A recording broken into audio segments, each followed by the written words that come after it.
मंत्र पाठ करेंगे मिल करके। ओम सहनावतु सहनौ भुनक्तु सह वीर्यं करवावहै तेजस्विनावधीतमस्तु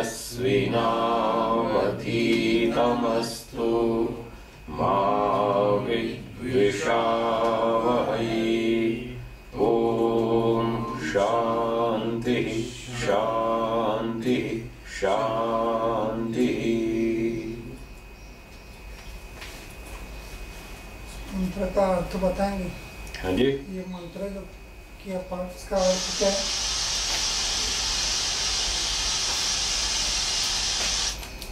इस मंत्र का अर्थ है, इसमें गुरु और शिष्य ईश्वर से प्रार्थना करते हैं।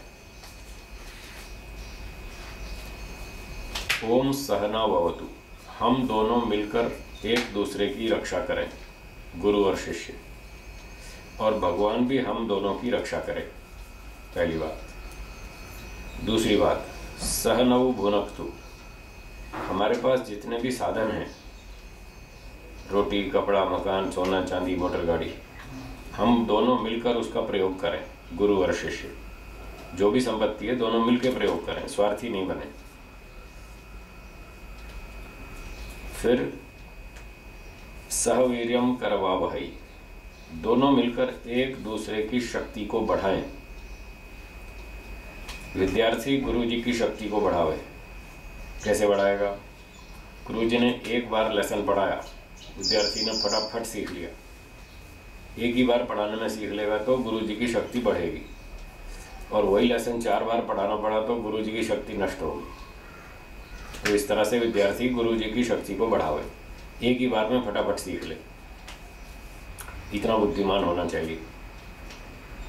और गुरु जी विद्यार्थी की बुद्धि को कैसे बढ़ाएगा, उसकी शक्ति को कैसे बढ़ाएगा? वो अच्छी अच्छी बात सिखाए, बढ़िया शब्दों में बताए, अच्छी टेक्निक से बताए, एक ही बार में बहुत सी बात समझ में आ जाए। तो गुरु जी ने विद्यार्थी की शक्ति को बढ़ाया, ऐसे एक दूसरे की शक्ति को बढ़ाए। चौथी बात, तेजस्विनावधीतमस्तु, जो भी हम पढ़ें वो हमारी पढ़ाई लिखाई बढ़िया होनी चाहिए, तेजस्वी होनी चाहिए, हमारा भी कल्याण करे दूसरों का भी। उसको हम पढ़ें, अच्छी तरह से दोहराएं, पक्का करें, अपने जीवन में उतारें, आचरण में लाएं, जिससे हमारा सुख बढ़े और दुख कम हो, दूसरे को भी पढ़ा सकें, उसका प्रचार भी कर सकें। ये चौथी बात। और पांचवी बात, माँ विद्वेषावहै, आपस में हम गुरु शिष्य कभी भी द्वेष नहीं करें। कभी कभी लापरवाही से द्वेष भी हो सकता है। गुरु जी यूँ सोचे मेरा चेला बहुत बुद्धिमान है, फटाफट सीखता है तो मुझसे भी आगे निकल जाएगा, लोग इसकी सेवा करेंगे, मुझे कोई पूछेगा ही नहीं। तो ऐसा ना सोचे, ऐसा द्वेष नहीं करना। अच्छी बात है, विद्यार्थी अच्छा है, तेजस्वी है, बुद्धिमान है तो आगे जाना ही चाहिए, इससे विद्या का और प्रचार होगा, लोगों को लाभ होगा, ऐसा सोचे। और विद्यार्थी भी गुरु जी से द्वेष ना करे। वो यूँ ना सोचे कि देखो जो भी आता है गुरु जी को नमस्ते करता है, मुझे कोई पूछता ही नहीं है, इनको खूब पैसे मिलते हैं, इनको भोजन खिलाते हैं, इनकी सेवा करते हैं, खूब सम्मान मिलता है और मुझे कोई पूछता नहीं। तो वो ऐसा ना सोचे, इस तरह से द्वेष नहीं करें आपस में दोनों। ये पांचवी बात थी, ये था मंत्र का अर्थ। ठीक है, चलिए कल कहाँ तक पाठ हो गया? हाँ, 30वां सूत्र चलेगा। तो कल के प्रसंग में बताया था ईश्वर प्रणिधान करने से क्या क्या लाभ होते हैं। उसमें ये बात बताई थी, आत्मा परमात्मा का साक्षात्कार होगा, अनुभूति होगी, और अंतरायों का अभाव होगा। जो योग के विनाशक हैं, योग के बाधक हैं, शत्रु हैं, उनका अंतरायों का विनाश हो जाएगा। अब अगले सूत्र की 30 की भूमिका बोलिए। अथ के अंतराया, अथ के अंतराया, ये चित्तस्य विक्षेपाः। तो अब प्रश्न उठाते हैं कि के अंतराया, अब ये बताइए अंतराय कौन कौन से हैं? ये चित्तस्य विक्षेपाः, जो चित्त को विक्षिप्त करते हैं, चित्त की स्थिति बिगाड़ते हैं, खराब करते हैं, वो अंतराय कौन कौन से हैं? के पुनः के पुनः ते, बोलिए ते कियंतो वा कियंतो वा इति। इति। तो ते के पुनः वे कौन कौन से हैं बाधक, कियंतो वा और कितने हैं, कौन कौन से हैं और कितने हैं बाधक, ये बताएं। इसका उत्तर अगले सूत्र 30 में है, बोलिए। व्याधि व्याधि स्त्यान स्त्यान संशय संशय प्रमाद प्रमाद आलस्य आलस्य अविरति अविरति भ्रांति दर्शन भ्रांति दर्शन अलब्ध भूमिकत्व अलब्ध भूमिकत्व अनवस्थितत्वानि अनवस्थितत्वानि चित्त विक्षेपाः चित्त विक्षेपाः तेऽन्तरायाः। ते अंतरायाः।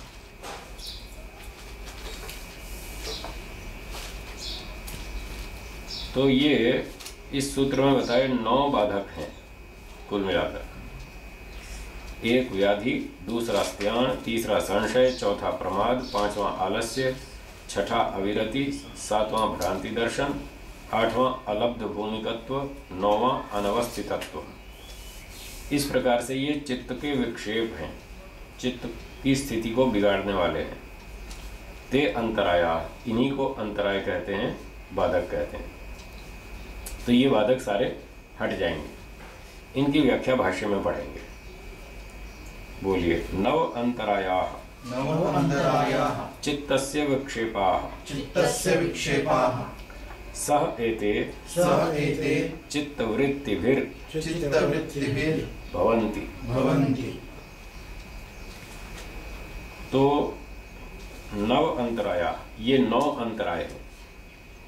चित्तस्य विक्षेपाः, चित्त के बाधक हैं, चित्त की स्थिति को बिगाड़ते हैं, मन की स्थिति खराब करते हैं।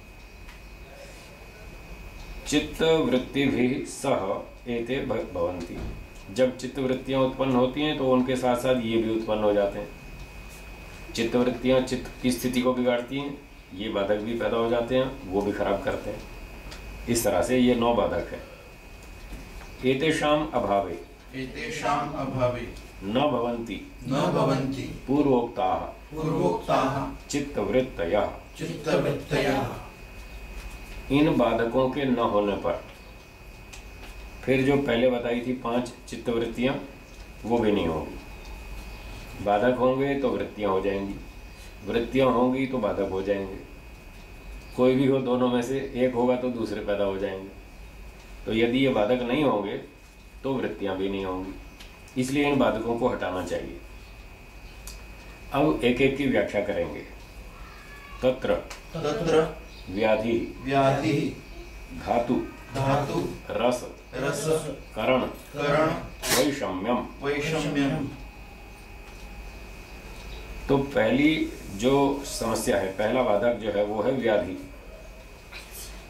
तत्र, इन 9 बाधकों में से व्याधि जो पहला बाधक है वो है धातु रस करण वैषम्यम। धातु में विषमता, रस में विषमता और कर्णों में विषमता, इसका नाम है व्याधि। मोटी भाषा में शारीरिक रोग व्याधि। तो धातु शब्द से लेना चाहिए वात पित्त और कफ।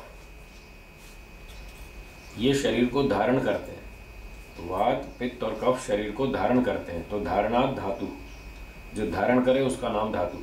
आयुर्वेद की एक परिभाषा के अनुसार यदि वात पित्त कफ में विषमता आएगी, वात बढ़ जाएगा, पित्त बढ़ जाएगा, कफ बढ़ जाएगा, विषमता आएगी तो शरीर रोगी हो जाएगा, कोई ना कोई रोग आएगा और वो फिर ध्यान में, उपासना में बाधक बनेगा। इसलिए एक तो व्याधि का स्वरूप क्या हुआ, धातुओं में यानी वात पित्त कफ में विषमता होना, इम्बैलेंस, बैलेंस, संतुलन बिगड़ जाना। दूसरा है रस। तो यहाँ रस शब्द से वो 7 चीज़ें लेनी चाहिए। रस रक्त आदि जो 7 धातु हैं उनको भी धातु कहते हैं और यहाँ वात पित्त कफ को भी धातु कहते हैं। तो रस शब्द अलग से लिखा है, इसलिए हम उसको धातु शब्द से नहीं ले रहे। धातु से वात पित्त कफ और रस से रस रक्त मांस मेद मज्जा अस्थि वीर्य, ये 7 धातु हैं। ये 7 चीज़ों में यदि असंतुलन होगा तो रोग आ जाएगा।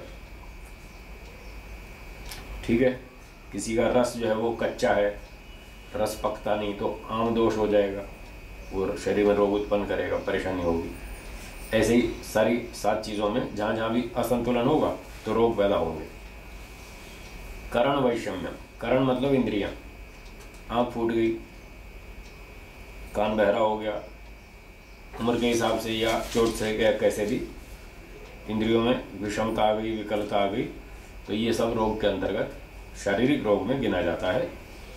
तो ये शारीरिक रोग योगाभ्यास में बाधक है, इसलिए रोगों से बचना चाहिए, शरीर को स्वस्थ रखना चाहिए, तो ध्यान उपासना में सुविधा होती है, सहायता मिलती है। दूसरा है स्त्यानम, स्त्यानम अकर्मण्यता, अकर्मण्यता चित्तस्य। चित्तस्य। तो स्त्यान का अर्थ है चित्तस्य अकर्मण्यता, चित्त में कर्म करने की रुचि न होना। एक व्यक्ति को याद तो है कि संध्या का समय हो गया, अब बैठ जाओ, ध्यान का समय हो गया, ध्यान कर लो, रुचि नहीं, वो काम से बचना चाहता है। इसको चालू हिंदी भाषा में कहते हैं काम से जी चुराना। वो बचना चाहता है, कहता है रोज तो संध्या करते हैं, एक दिन नहीं करेंगे क्या फर्क पड़ेगा, छोड़ो कल कर लेंगे, रोज ही तो करते हैं।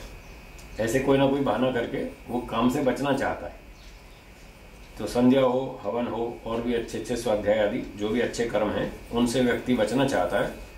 तो चित्त में काम करने में रुचि नहीं है, इसका नाम है स्त्यानम, काम से जी चुराना। ये भी बाधक है। अगर हम काम में रुचि ही नहीं रखते, काम से बचना चाहते हैं, तो क्या प्रगति होगी? काम ही नहीं करेंगे तो प्रगति कैसे होगी? नहीं हो पाएगी। इसलिए ये भी एक बाधक है, इससे बचना चाहिए। रोग से बचना चाहिए और काम में जी चुराना, इससे बचना चाहिए। तीसरा बाधक बताते हैं संशय, संशय उभय कोटि उभय कोटि स्पृग विज्ञानम, स्पृग विज्ञानम। तो ये संशय की परिभाषा है। उभय कोटि स्पृग विज्ञानम, 2 किनारों को छूने वाला ज्ञान, किसी विषय के 2 किनारों को छूने वाला ज्ञान। जैसे उदाहरण आगे लिखते हैं, स्याद इदम एवं स्यात् इदम् एवं नैवम नैवं स्यादिति। स्यादिति। इदम ये वस्तु, एवं स्याद ऐसी होनी चाहिए अथवा ऐसी नहीं होनी चाहिए, नैवम स्यादिति। परमात्मा है अथवा नहीं है, कर्मों का फल ईश्वर देता है या नहीं देता है, न्यायकारी है या अन्यायकारी है।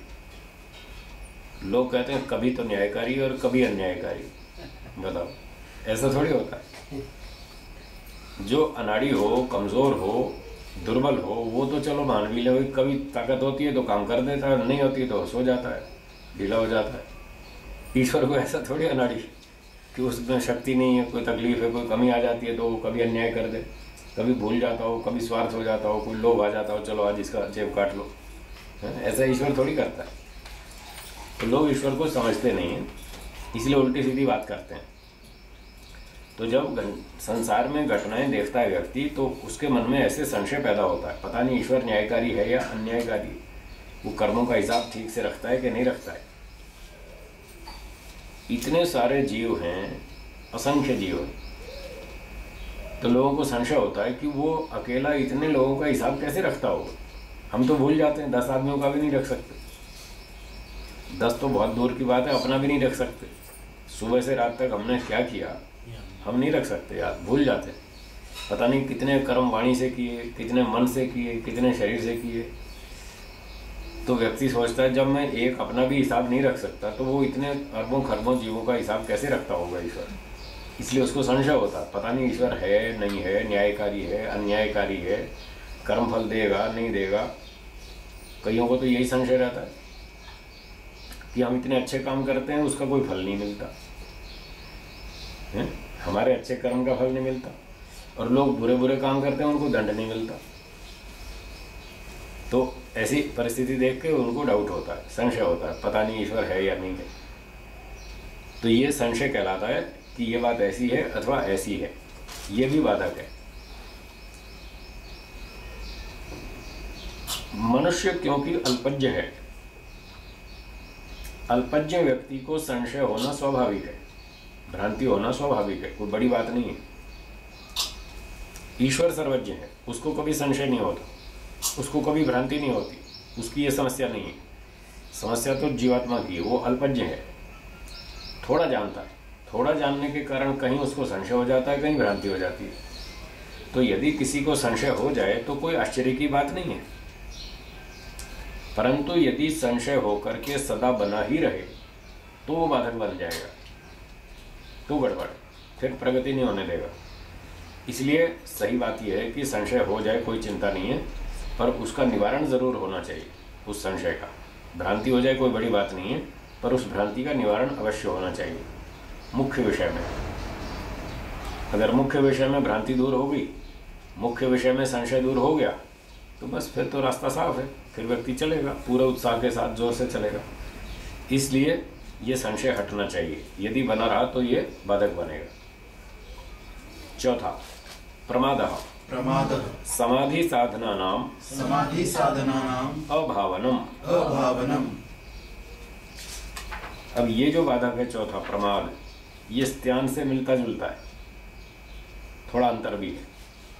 स्त्यान में तो क्या था कि व्यक्ति काम से जी चुराता है, उसको याद तो है कि मुझे स्वाध्याय करना है, मुझे ईश्वर का ध्यान करना है, याद है सब, समय भी हो गया, पर वो करना नहीं चाहता, उससे बचना चाहता है कि और कोई काम आ जाए तो मैं उस काम का बहाना बना करके उसमें लग जाऊं और इससे पीछा छूट जाए, इस स्वाध्याय से और ध्यान से, और काम का बहाना लगा करके उसमें लग जाऊंगा। तो वो तो था स्त्यान।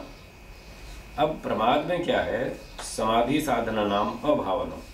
समाधि के जो साधन हैं, यम, नियम, आसन, प्राणायाम, प्रत्याहार, धारणा, ध्यान, ये 7 अंग, इनको वो अभावनम, इनको उत्पन्न नहीं करता। उत्पन्न नहीं करता का तात्पर्य ये है कि वो याद नहीं रखता, भूल जाता है। इसको चालू भाषा में बोलते हैं लापरवाही, लापरवाही, केयरलेसनेस। वो याद ही नहीं रखता, फिर जब समय निकल जाता है फिर कहता ओहो आज संध्या करनी भूल ही गया, मुझे याद ही नहीं आया संध्या करनी थी। पर पहले वाले में याद तो था। दोनों में अंतर क्या है, स्त्यान में उसको याद था पर वो करना नहीं चाहता था। इस दूसरे प्रमाद में भूल ही गया, ध्यान ही नहीं दिया, ध्यान नहीं देता, लापरवाही करता है, काम भूल जाता है, तो इसका नाम है प्रमाद। अगला बात है 5वां, आलस्यम। आलस्यम कायस्य कायस्य चित्तस्य चित्तस्य च च गुरुत्वात् गुरुत्वात् अप्रवृत्तिः। अप्रवृत्तिः। तो आलस्यम, आलस्य का मतलब है कायस्य चित्तस्य च। काया कहते हैं शरीर को, चित्त कहते हैं मन को।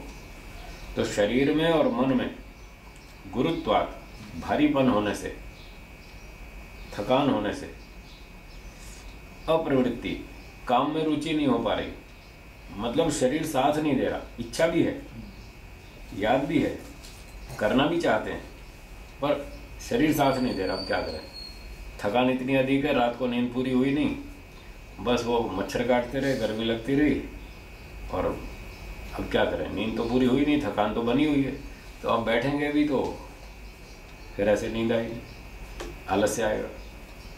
तो ये शरीर में थकान, मन में भारीपन आदि आदि कारणों से व्यक्ति चाहते हुए भी काम नहीं कर पाता, उसका शरीर आदि साथ नहीं देता।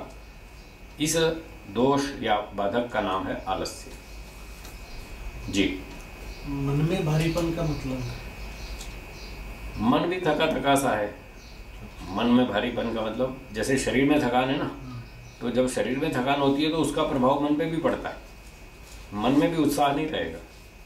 शरीर साथ नहीं दे रहा तो कहता है चलो अभी तो सो ही है, 1 घंटा सो लेते हैं, फिर बाद में देखेंगे, होगा तो होगा, नहीं होगा तो फिर क्या करेंगे। बैठा ही नहीं जा रहा, यूँ झोंके आ रहे हैं, नींद आ रही है, तो इससे तो अच्छा अपना ढंग से सो ही जाओ, 1 घंटा रेस्ट करो, जब शरीर स्वस्थ हो जाए, चुस्त हो जाए, फिर बैठो ध्यान में, वो ठीक है। अब यूँ घंटे भर आप बैठे रहो और यूँ हर 3-4 मिनट में यूँ झटका मारो, तो उससे तो कोई लाभ नहीं, सारा 1 घंटा भी बर्बाद हुआ, ना ध्यान हुआ ना विश्राम हुआ, कुछ भी नहीं हुआ। उससे तो अच्छा एक टाइम में एक काम निपटा लो, बाकी बाद में दूसरा करो। तो इस तरह से जब शरीर में थकान होती है तो मन में भी रुचि नहीं रहती, उत्साह नहीं रहता काम करने का, वो मन का भारीपन है। ये हो गया 5वां बाधक, आलस्य। छठा, अविरति अविरति चित्तस्य चित्तस्य विषय विषय संप्रयोगात्मा संप्रयोगात्मा गर्धः। गर्धः। अविरति कहते हैं चित्तस्य, चित्त का, विषय संप्रयोगात्मा, विषयों के साथ संबंध जोड़ने के स्वरूप वाली, गर्ध इच्छा, भोगों का सुख लेने की इच्छा। इंद्रियों के जो विषय हैं रूप रस गंध आदि, उनका सुख लेने की इच्छा बनी है मन में, तो वो ध्यान में मन नहीं टिकने देगी वो इच्छा। अब व्यक्ति बैठेगा तो यहाँ ध्यान में, और मन में तो इच्छा है कि गुलाब जामुन खाने हैं, 8 बजे रात को गुलाब जामुन खाएंगे, दोपहर में 3 बजे हमने मंगा के रखे हैं, बढ़िया बढ़िया गरम गरम करके खाएंगे। अब वो तो मन में तो गुलाब जामुन की उपासना चल रही है, ईश्वर की क्या उपासना करेगा वो? ईश्वर में तो मन टिकेगा नहीं। तो कहीं गुलाब जामुन खाने की इच्छा है, कहीं रसगुल्ला खाने की इच्छा है, कहीं शॉपिंग करने की इच्छा है, कहीं वहाँ पिक्चर देखने की इच्छा है, कहीं दोस्त से गप्पे मारने की इच्छा है। तो इंद्रियों के भोगों में जो इच्छा बनी रहती है मन में, उसका नाम है अविरति। विरति का अर्थ है वैराग्य, और अविरति वैराग्य नहीं है, बल्कि भोगों में रुचि है। ये भोगों में जो रुचि है वो घसीट के वहीं ले जाएगी, तो ईश्वर में ध्यान नहीं टिकेगा, ये बाधक बनेगी। इस प्रकार से ये अविरति छठा बाधक है। ध्यान में तो ये सब बातें लगभग आती है, इसीलिए आती है, इसीलिए तो ध्यान नहीं लगता। ये सारी बातें आती हैं, आती है। वो सारी गिना रहे हैं कि ये सारे बाधक हैं, इनको पहचानो, अपने अंदर ढूंढो कि हमारे अंदर कौन कौन से बाधक हैं, उन बाधकों को दूर करो। कुछ मोटे मोटे उपाय और कुछ ईश्वर प्रणिधान। ईश्वर प्रणिधान करेंगे तो सारी बातें उसके अंतर्गत आ जाएंगी, इसलिए बता रहे हैं कि ईश्वर प्रणिधान करेंगे तो ये सारे बाधक दूर हो जाएंगे। तो प्रयास करना चाहिए ईश्वर प्रणिधान करने का, ताकि ये सारे बाधक दूर हो जाएं और फिर हम ईश्वर में ठीक ढंग से ध्यान कर सकें, मन लगा सकें। ये हो गया छठा बाधक। अब है सातवां, भ्रांति दर्शनम। भ्रांति दर्शन विपर्यय ज्ञानम। विपर्य ज्ञान। तो भ्रांति दर्शन ये सातवां बाधक है। इसका अर्थ है विपर्यय ज्ञानम, विपरीत ज्ञान, मिथ्या ज्ञान। तो ये मिथ्या ज्ञान जैसे विपर्य वृत्ति में आया था, कुछ कुछ वो भी ले सकते हैं, और कुछ कुछ ये भी ले सकते हैं कि एक व्यक्ति ध्यान में बैठा और ध्यान में थोड़ा थोड़ा उसका मन टिकने लग गया, और फिर उसको क्या हुआ, अंदर से प्रकाश दिखने लगा। कई लोगों को ध्यान में प्रकाश दिखता है, लाल पीला नीला हरा केसरी, कई तरह का प्रकाश दिखता है, और कभी कभी वो रंग बदलते भी रहते हैं, और कभी एक जैसा ही बना रहता है। तो वो जो प्रकाश दिखता है, बहुत से लोग उस प्रकाश को ईश्वर मान लेते हैं, क्योंकि शास्त्रों में लिखा है हे ज्ञान, हे प्रकाश स्वरूप। ईश्वर को प्रकाश स्वरूप कहते ही। अग्नि नाम भी है ईश्वर का, आदित्य वर्णम तमसा परस्तात्। तो ईश्वर सूर्य के समान तेजस्वी है, तो लोग समझते हैं जैसे सूर्य चमकता है ऐसे ही भगवान भी चमकता है, उसका भी ऐसे ही रंग है जैसे सूर्य का चमकता रंग है। तो अग्नि, सूर्य, प्रकाश आदि आदि शब्दों से लोगों को ये भ्रांति हो जाती है कि ईश्वर में भी सूर्य जैसा कोई भौतिक प्रकाश है, और जब वो प्रकाश अंदर से दिखने लगता है ध्यान में, तो वो समझते हैं बस हमको भगवान का दर्शन हो गया, हमारा काम कंप्लीट, हमको भगवान का दर्शन हो गया, छुट्टी, काम खत्म। ऐसा वो भ्रांति में पड़ जाते हैं। तो पतंजलि महाराज ये कहना चाहते हैं ये ईश्वर का दर्शन नहीं है, ये तो भ्रांति दर्शन, ये ईश्वर का नहीं भ्रांति का दर्शन है। आपने भ्रांति ज्ञान पकड़ लिया, इसको दूर करो। ये तो विपर्य ज्ञान, मिथ्या ज्ञान है, ये नहीं है ईश्वर। तो फिर ईश्वर का अग्नि स्वरूप या प्रकाश स्वरूप कहने से क्या तात्पर्य? उसका तात्पर्य है कि वैदिक साहित्य में तमस, अंधकार, अविद्या का पर्यायवाची ओम तमसोमा ज्योतिर्गमय, और ज्योति, प्रकाश, अग्नि ये ज्ञान का पर्यायवाची है, विद्या का। तो जब हम कहते हैं ओम असतोमा सद्गमय तमसोमा ज्योतिर्गमय, हमें असत्य से सत्य की ओर ले चलिए और तमस से विद्या की ओर ले चलिए, ज्योति की ओर। तो इसका अर्थ होगा अविद्या अंधकार से छुड़ाकर विद्या रूपी प्रकाश की ओर ले चलिए। तो जब हम कहेंगे ईश्वर प्रकाश स्वरूप है, इसका अर्थ होगा वो ज्ञान स्वरूप है। तो जब भी ईश्वर के लिए वेदों आदि में, अन्य शास्त्रों में भी ये प्रयोग आएगा शब्द का, ईश्वर अग्नि स्वरूप है, वो सूर्य के समान तेजस्वी है, वो प्रकाश स्वरूप है, प्रकाश की अग्नि है, तो उसका अर्थ होगा ज्ञान स्वरूप है, ऐसा चेतन ज्ञानवान, ऐसा अर्थ करेंगे तो फिर कोई दिक्कत नहीं आएगी। तो इस प्रकार से इस भ्रांति दर्शन को, मिथ्या ज्ञान को दूर करना चाहिए और उस प्रकाश को ईश्वर न मानकर वो सत्व गुण का भौतिक प्रकाश मानना चाहिए। और ईश्वर तो ज्ञान स्वरूप है। जब समाधि में ईश्वर की अनुभूति होगी तो उससे हमें ज्ञान मिलेगा, वो होगा ईश्वर का प्रत्यक्ष, वो होगा ईश्वर का दर्शन या साक्षात्कार। तो ये हो गया 7वां। 8वां, अलब्ध भूमिकत्वम। अलब्ध भूमिकत्वम समाधि भूमेर समाधि भूमेर अलाभ। अलाभ।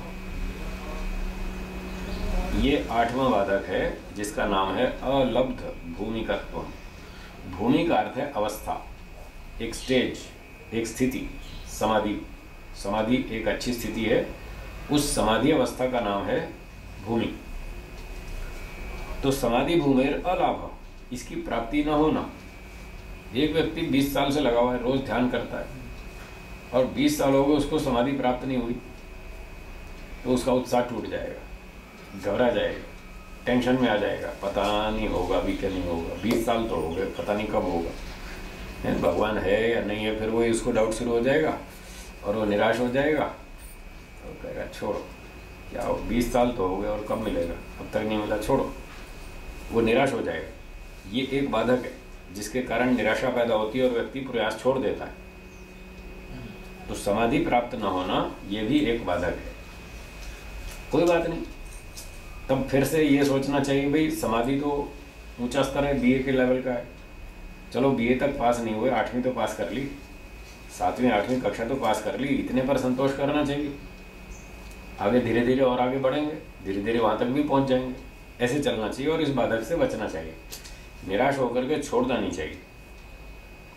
जो बुद्धिमान होते हैं, धार्मिक होते हैं, पुरुषार्थी होते हैं, उत्साही होते हैं, वो काम को बीच में नहीं छोड़ते, पूरा करके छोड़ते हैं। जितना भी समय लगे, जितनी भी मेहनत करनी पड़े, पूरा करके छोड़ेंगे, इसलिए बीच में छोड़ना ठीक नहीं।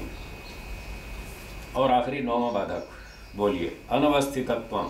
अनवस्थितत्वम लब्धायाम लभ्यायाम भूमौ भूमौ चित्तस्य चित्तस्य अप्रतिष्ठा। अप्रतिष्ठा।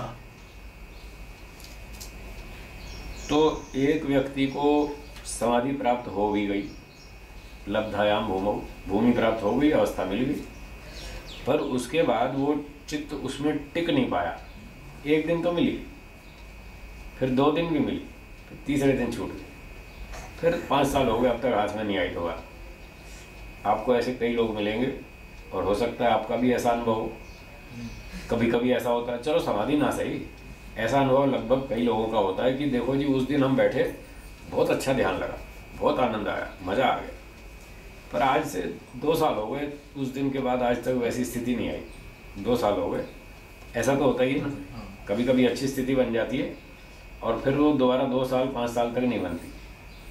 तो ये वही बाधक है। समाधि ना सही, जो भी थी उतनी भी तो हाथ में नहीं आ रही, तो उससे भी व्यक्ति फिर निराश होता है कि पता नहीं क्या होगा, कहाँ भटक गए हम, वो कैसे वहाँ तक पहुँचे थे, अब दोबारा पहुँच ही नहीं पा रहे। तो इस प्रकार से भी निराशा आती है। इसको अनवस्थितत्व कहते हैं, चित्त का उस स्थिति में स्थिर न रहना, और वो स्थिति हाथ में आई और खो गई, फिर वापस नहीं आई, ये भी एक बाधक है। तो ये कुल मिलाकर 9 बाधक बताए। आगे बढ़ेंगे। समाधि प्रतिलंबे समाधि प्रतिलंबे ही सति ही सति तद अवस्थितम तदवस्थितम स्यादिति। स्यादिति। ये उसी की बात कर रहे हैं। समाधि प्रतिलंबे ही सति, समाधि प्राप्त हो जाने पर या और भी कोई अवस्था जो प्राप्त हुई थी, वही जो भी हमें प्राप्त हुई, उस अवस्था के प्राप्त होने पर तत् अर्थात चित्तम, वह चित्त अवस्थितम स्यादिति, उसमें अवस्थित होना चाहिए था और लगातार रोज वैसी स्थिति बननी चाहिए थी, पर नहीं बन पाती। कोई बीच में कारण बनते हैं, कभी राग, कभी द्वेष, कभी फिर वो ऊपर वाले कई बाधक हैं, कहीं आलस्य, कहीं प्रमाद, कहीं स्त्यान, और कहीं फिर भोगों की इच्छा, और फिर कहीं कुछ अविद्या, ये सब राग द्वेष चलता रहता है। और व्यक्ति वैसी स्थिति दोबारा प्राप्त नहीं कर पाता जो पहले हुई थी। तो ये 9वां बाधक हो गया। अब अंत में कहते हैं एते एते चित्त विक्षेपा चित्त विक्षेपाः नव नव योगमलाः योगमलाः योग प्रतिपक्षा योग प्रतिपक्षा योगांतराया योगांतराया इति अभिधीयन्ते। इति अभिधीयन्ते। तो एते ये जो हैं 9 चित्त विक्षेपा, ये 9 चीजें चित्त के विक्षेपक हैं, चित्त की स्थिति को खराब करते हैं। और योग मलाह, योगाभ्यास के ये मल हैं, गड़बड़ करने वाले दूषक। योग प्रतिपक्षा, योग के विरोधी हैं। योग अंतराया, योग के बाधक हैं, शत्रु हैं। इन नामों से ये कहे जाते हैं।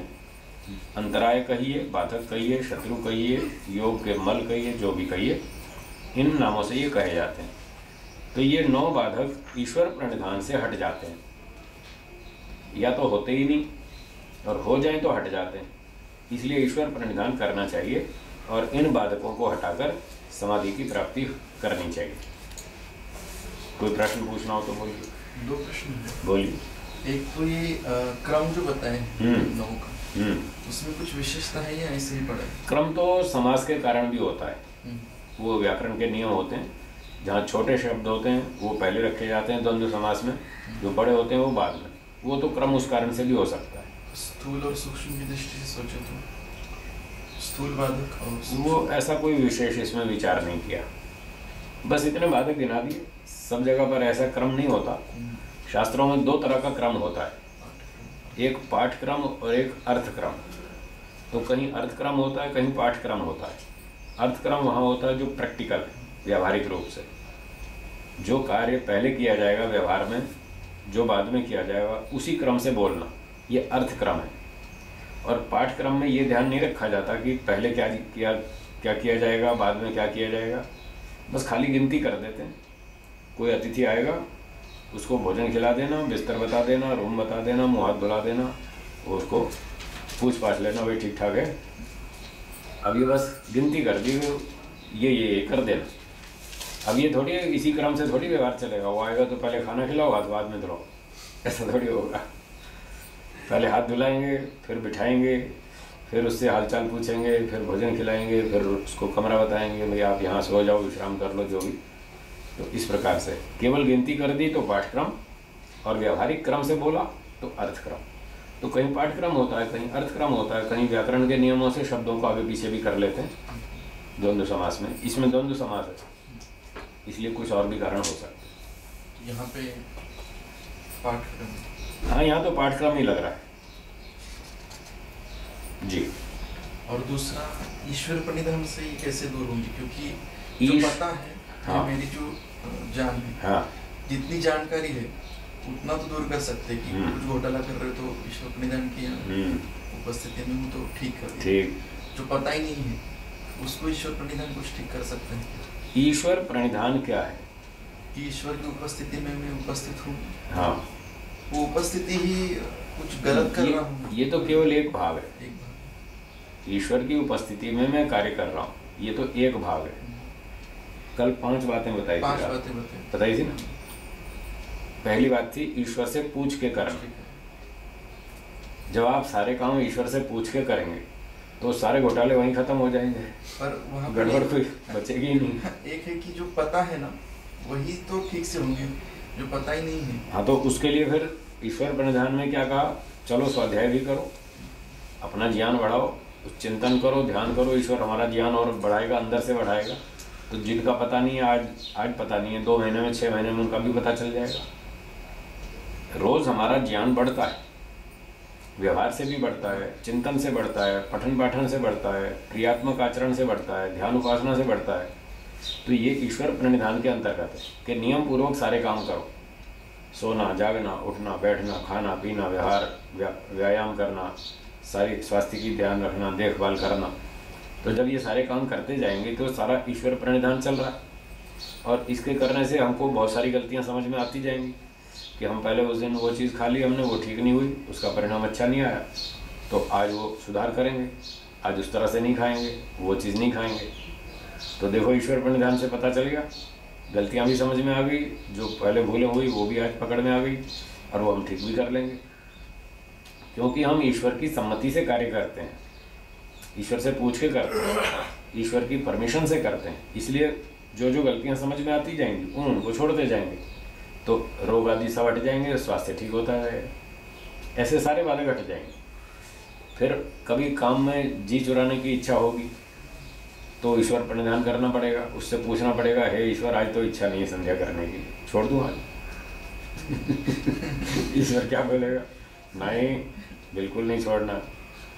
खाने की बात तो नहीं छोड़ते तुम, यूँ नहीं कहते आज खाना छोड़ दूँ, ये नहीं पूछते।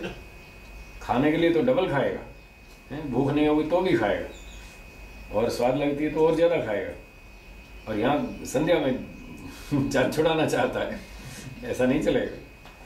तो जब ऐसे ऐसे ईश्वर प्रणिधान करेंगे तो हमारा स्त्यान आदि सब दूर हो जाएगा, आलस्य प्रमाद सब दूर हो जाएगा। इस प्रकार सारे बाधक दूर हो जाएंगे ईश्वर प्रणिधान करने से। जी जी, ईश्वर से पूछें कैसे? ईश्वर आपके अंदर है या बाहर है? अंदर है ना? लेकिन तो कभी कभी कैसे अंदर स्थिति ऐसी रहती है ना, मतलब कैसे, एक थोड़ा प्रैक्टिकल बताइए। प्रैक्टिकल कैसे? सुनो, हाँ। प्रैक्टिकल सुनो। मान लो ये बच्चा है, और ये बच्चा वो एक ऊंची जगह पर कोई वस्तु रखी है, उसको उठाना चाहता है, इसका हाथ नहीं पहुंचता, और हम वहीं बैठे हैं और हमने देख लिया कि ये बच्चा ऊपर से वस्तु उठाना चाहता है और हाथ नहीं पहुंच रहा। तो इसको घटना को देखकर हमारे मन में कुछ विचार उठेगा या नहीं? क्या उठेगा? कि मैं इसकी सहायता करूं। तो बस जैसे ये विचार उठेगा तो ईश्वर से पूछो कि इस बच्चे की सहायता करूं। ईश्वर से पूछो, हे ईश्वर, ये बच्चा ये वस्तु उठाना चाहता है, ये उठा नहीं पा रहा, क्या मैं इसकी सहायता कर दूं? तो ईश्वर तो अंदर ही बैठा है, तुरंत जवाब दे देगा, हाँ हाँ करो करो। अगर अच्छी चीज़ उठा रहा है, इसके लिए लाभकारी है, तो ईश्वर का उत्तर होगा हाँ हाँ इसकी सहायता करो, इसको दे दो वस्तु। और ये कोई चाकू छुरी उठाना चाहता है तो ईश्वर मना करेगा, ये मत देना, यहाँ इसकी सहायता मत करना, इसको तुम माचिस दे दो हाथ में और उल्टा सीधा कुछ कर डालेगा। इसको चाकू छुरी उठाता हो तो ये मत देना। और एक आवाज अंदर से भी चलती है ना कि नहीं नहीं करना, मतलब कभी कोई अच्छे काम करने की इच्छा होती है लेकिन फिर से वो हम रुक भी जाते हैं। हाँ, वो क्यों रुक जाते हैं? हम अच्छा काम करने की इच्छा है और फिर भी हम अंदर से रुक जाते हैं, क्यों रुक जाते हैं? वो हमारी गलती है, हम उस अच्छे काम को उस समय बुरा समझ रहे हैं। हम ये समझ रहे हैं कि ये काम करेंगे तो लोग क्या कहेंगे। अब ये हम गलत सोच रहे हैं, ये हमारा चिंतन, ईश्वर का नहीं। हमारा जो चिंतन ठीक होगा, हमारा जो सही चिंतन होगा, तो ईश्वर उसमें हमारी सहायता करेगा, हाँ हाँ ये काम ज़रूर करो। और जो हमारा गलत चिंतन होगा उसमें हम गलत निर्णय ले सकते हैं, उसमें ईश्वर का गलत निर्णय में कोई सहयोग नहीं होता। तो इसलिए बार बार हमको अपने चिंतन का परीक्षण भी करते रहना पड़ेगा, स्वाध्याय भी करना पड़ेगा, शास्त्रों को मिला करके देखना पड़ेगा, जहाँ संशय हो वहाँ विद्वानों से पूछना भी पड़ेगा कि जी मेरे मन में उस दिन ऐसा आ रहा था कि बाज़ार में माता जी मिल गई और मेरी इच्छा तो हो रही थी मैं पाँव छू के नमस्ते कर लूँ, फिर यूँ संकोच कर लिया कि लोग क्या कहेंगे कि बाज़ार में पाँव छूटा है, ऐसे ऐसे संकोच हो गया। तो फिर ऐसे ऐसे विचार करेंगे तो धीरे धीरे समझ में आ जाएगा कि माँ के पाँव छूना कोई पाप थोड़ी है। घर में छुओ, बाज़ार में छुओ, कहीं भी छुओ, अपनी माँ है, कभी भी पाँव छू सकते हैं, कहीं भी छू सकते हैं।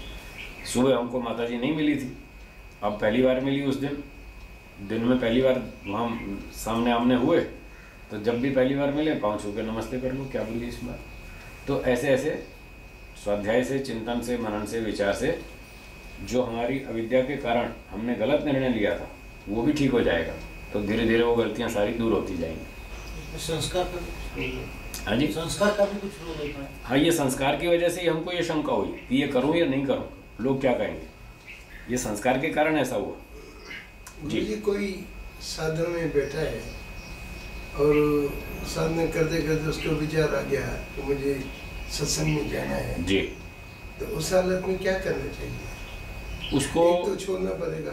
हाँ, एक छोड़ना पड़ेगा। छोड़ने का तो सत्संग को छोड़ जी, या तो सत्संग छोड़ दोनों दे। में से कैसे, कौन सा श्रेष्ठ है? उसको ध्यान में बैठने से पहले देखना चाहिए कि मेरा आज का क्या टाइम टेबल है, मुझे कहाँ जाना है, आज शाम को सत्संग है या नहीं है, उसका क्या समय है, ध्यान का क्या समय है उसको पहले से सेटिंग करके बैठना चाहिए। ये थोड़ी कि ध्यान में बैठा है और अब अचानक याद आया अरे सत्संग में जाना। अचानक पहले ही यानी प्लानिंग बना के बैठ पहले से प्लानिंग तो करके कैसा बैठ। होता है, कभी ध्यान ज्यादा लग जाता है तो समय निकल जाता है। तो निकल गया तो निकल गया, उस दिन छोड़ दो, सत्संग छोड़ दो। ध्यान को प्राथमिकता देनी चाहिए। आपका ध्यान अच्छा लग रहा है, मजा आ रहा है, तो फिर उस ध्यान को मत छोड़ो। सत्संग का टाइम निकल गया तो जाने दो। सत्संग में उतना लाभ नहीं होगा जितना आपको ध्यान में होगा। यहाँ तो आनंद मिल ही रहा है, वहाँ तो डाउटफुल है, पता नहीं वहाँ क्या सब्जेक्ट मिलेगा सुनने को, समझ में भी आएगा कि नहीं आएगा, उसका लाभ होगा नहीं होगा वो तो बाद की बात है। ये तो हो ही रहा है प्रत्यक्ष, इसलिए उसको प्राथमिकता देनी चाहिए, फिर सत्संग को छोड़ देना चाहिए उस दिन। ठीक है, आगे चलें। तो ये हो गए 9 बाधक। अब सूत्र 31 में इससे मिलते जुलते इन बाधकों के कुछ और साथी हैं, उनकी चर्चा है। 3-4 बाधक और भी हैं, आगे पढ़िए। दुख दुख दौर्मनस्य दौर्मनस्य अंग में जयत्व अंग में जयत्व श्वास प्रश्वासा श्वास प्रश्वासा विक्षेप सह भुवः। विक्षेप सह भूव। इस 31वें सूत्र में विक्षेप सह भुवः, विक्षेपों के साथी, साथ में होने वाले, विक्षेपों के साथ में होने वाले ये और भी कुछ उप विक्षेप हैं, उपबाधक हैं, उपविघ्न हैं। उनमें से एक है दुख, दूसरा है दौर्मनस्य, तीसरा है अंग में जयत्व और चौथा है श्वास प्रश्वास। ये 4 हो गए, 9 और 4 13 हो गए। तो ये भी इन विक्षेपों के साथी हैं, ये भी बाधक ही हैं, इनसे भी बचना चाहिए। ये सूत्र का अर्थ हुआ। व्याख्या भाष्य में पढ़ते हैं। दुखम दुःखम आध्यात्मिकम आध्यात्मिकम आदिभौतिकम आदिभौतिकम आदिदैविकम आदिदैविकम च। च। दुख से तात्पर्य है 3 प्रकार का दुख, आध्यात्मिक, आदिभौतिक, आदिदैविक। इसका मोटा मोटा विभाजन इस तरह से समझना चाहिए। जो हमारी अपनी गलतियों से दुख होता है, अपनी मूर्खता से, अपनी अविद्या से जो हम दुख उठाते हैं, वो समझ लीजिए आध्यात्मिक। जैसे आप भोजन बना रहे हैं और तवे पर रोटी सेक रहे हैं और रोटी फूल गई और उसमें से गरम गरम हवा निकली और हाथ जल गया हमारी गलती से जला, तो ये उससे जो दुख हुआ ये आध्यात्मिक दुख है। एक व्यक्ति सब्जी काट रहा था चाकू लेकर, और सब्जी भी काट रहा है और बातें भी कर रहा है, गप्पे भी मार रहा है। अब ध्यान चला गया बात में और उंगली काट बैठा, अपनी गलती से हुआ ना, तो ये आध्यात्मिक। एक व्यक्ति सड़क पे चल रहा है और चलते चलते ध्यान नहीं दिया, पत्थर ऊंचे नीचे थे सड़क पे और वो दीवार पे वो बोर्ड पढ़ने लगा क्या लिखा है, और वहाँ पत्थर से पाँव टकराया और चोट लग गई, अपनी गलती से हुआ। ये आध्यात्मिक। खाने पीने का पता नहीं उसको, उल्टा सीधा खा लिया, बीमार पड़ गया, फिर अपनी गलती से रोगी हुआ, तो ये आध्यात्मिक दुख।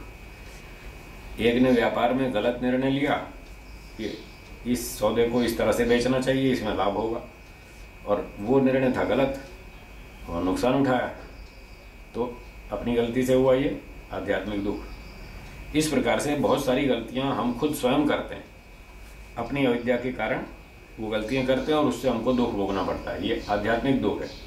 तो जब आध्यात्मिक दुख होता है तो फिर भी मन उखड़ जाता है उससे, फिर ध्यान में मन नहीं टिकता, तो इससे भी बचना चाहिए। दूसरा आदि भौतिक। आदि भौतिक है दूसरे प्राणियों से होने वाला।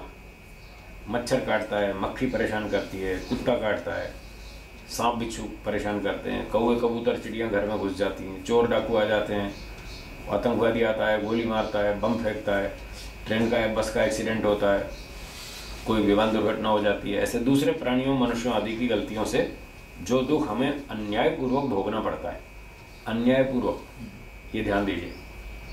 जो न्यायपूर्वक मिलता है वो तो कर्म फल हुआ, अब ये न्याय से नहीं हो रहा, ये तो अन्याय से हो रहा है। चोर ने हमारे यहाँ चोरी कर ली, अन्याय किया हमारे साथ और उससे हमको दुख हुआ, ये आदि भौतिक दुख कहलाएगा। तो इसी प्रकार से जितना भी प्राणियों के कारण हमको अन्याय से दुख मिलता है, ये आदि भौतिक दुख है, ये भी बाधक है, इससे भी बचना चाहिए। तीसरा आधिदैविक दुख। कुछ प्राकृतिक दुर्घटनाओं से भी दुख आते हैं, जैसे भूकंप आ गया कभी कभी, कई वर्ष पहले लातूर में भूकंप आया था, फिर उसके बाद गुजरात में आया था, कच्छ में। ऐसे कभी कभी भूकंप आते रहते हैं, जापान में आते रहते हैं, पाकिस्तान में और भी अमेरिका आदि में आते ही रहते हैं भूकंप। तो भूकंप से हानि हो जाती है, मकान गिर जाते हैं, लोग मर जाते हैं, नुकसान होता है। वो सारा आधि दैविक दुख है। कभी बहुत गर्मी पड़ती है, गर्म हवाएं चलती हैं, तेज़ लू के नाम से लू चलती है, तो उसमें बहुत से लोग रोगी हो जाते हैं, मर भी जाते हैं। कभी बहुत ठंडी पड़ती है, ठंड में मर जाते हैं। बहुत वर्षा होती है, बाढ़ आ जाती है, डूब जाते हैं, उसमें मर जाते हैं। पशु भी मरते हैं, मनुष्य भी मरते हैं। तो ये प्राकृतिक दुर्घटनाएं हैं। इन प्राकृतिक दुर्घटनाओं में जो हानि होती है, दुख आता है, इसको आधि दैविक दुख बोलेंगे। तो शास्त्रीय कहते हैं जिसने यहाँ संसार में जन्म ले लिया उसको 3 दुख भोगने पड़ेंगे। कल भाष्य में था ना, ते ही त्रीणी बंधनानि छित्त्वा कैवल्यम प्राप्ता। तो जो आत्मा मुक्ति में जाएगा वो संसार में जन्म लेगा और यहाँ 3 तरह के दुख भोगेगा और फिर इनको पार करके फिर मोक्ष होगा उसका। तो दुख तो आएगा ही, इससे बचने की कोशिश करें, ये बाधक है। पूरा प्रयास करें, सावधान रहें, अपनी भी गलतियां ना हो और दूसरा व्यक्ति कहाँ गलती करेगा उससे बच के चलें। आप सड़क पर चलते हैं, चाहे पैदल चलते हैं, चाहे स्कूटर पे चलते हैं या कार में चलते हैं, तो ये ना सोचें कि दूसरा आदमी हमको बचाएगा। हाँ, अपनी सावधानी अपने हाथ में।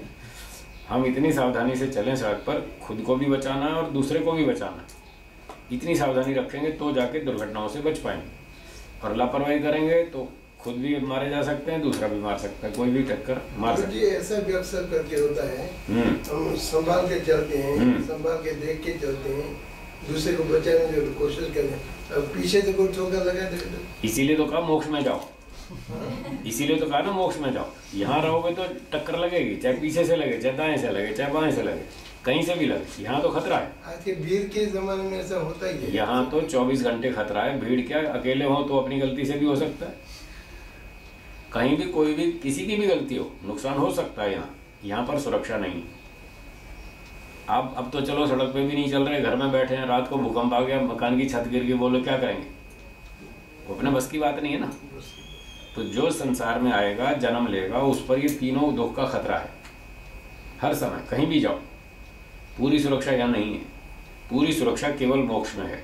वहाँ कोई खतरा नहीं है, कोई अटैक नहीं हो सकता किसी का भी, ना बम का, ना विस्फोट का, ना पिस्तौल का, ना चाकू का, ना बाढ़ का, ना तूफान का, ना भूकंप का। वहाँ कोई खतरा नहीं, इसलिए वहाँ जाना, वहाँ पूरी सुरक्षा है। उसी के लिए हमको प्रयास करना। स्वामी जी जी, जब वो जीव मोक्ष में चला जाता है जी, तो वो 100% प्योर होने के बाद ही चला जाता है जी, तो सारे दुख जो है ना समाप्त हो जाते हैं। ठीक। तो फिर जो है ना वापस जो है ना, जब वो जगत में जो जीव को आना पड़ता है, फिर ये दुख क्यों भोगना पड़ता है? इसलिए कि जब मोक्ष में गया था तब उसके कुछ कर्म यहाँ बाकी बचे हुए थे, उसके अकाउंट में, स्टॉक में बचे हुए थे। उन बचे हुए कर्मों का फल भोगने के लिए उसको वापस लौटना पड़ता है। फिर वापस बचे हुए जब कर्म रहते तो वो मोक्ष में जाता कहते हैं। हाँ, वो ऐसे जाता है कि मोक्ष में जाने की कंडीशन ये नहीं है कि आपके सारे कर्म खत्म हो जाएं तब आप मोक्ष में जाएंगे, ऐसा नहीं है। उसकी कंडीशन ये है कि कर्म भले ही बचे रहें आपके जो क्लेश हैं, अविद्या, अस्मिता, राग, द्वेष, अभिनिवेश, ये जो 5 क्लेश हैं, ये नष्ट होने चाहिए। यदि आपके 5 क्लेश नष्ट हो गए तो मोक्ष मिल जाएगा। मोक्ष का परमिट एक्सेप्ट, स्वीकार। कर्म भले बचे रहे, वो तो बचे ही रहेंगे, हमेशा ही बचे रहेंगे, वो कभी खत्म नहीं होते। कर्म हमेशा अकाउंट में बचे ही रहते हैं, वो जीरो कभी भी नहीं होते।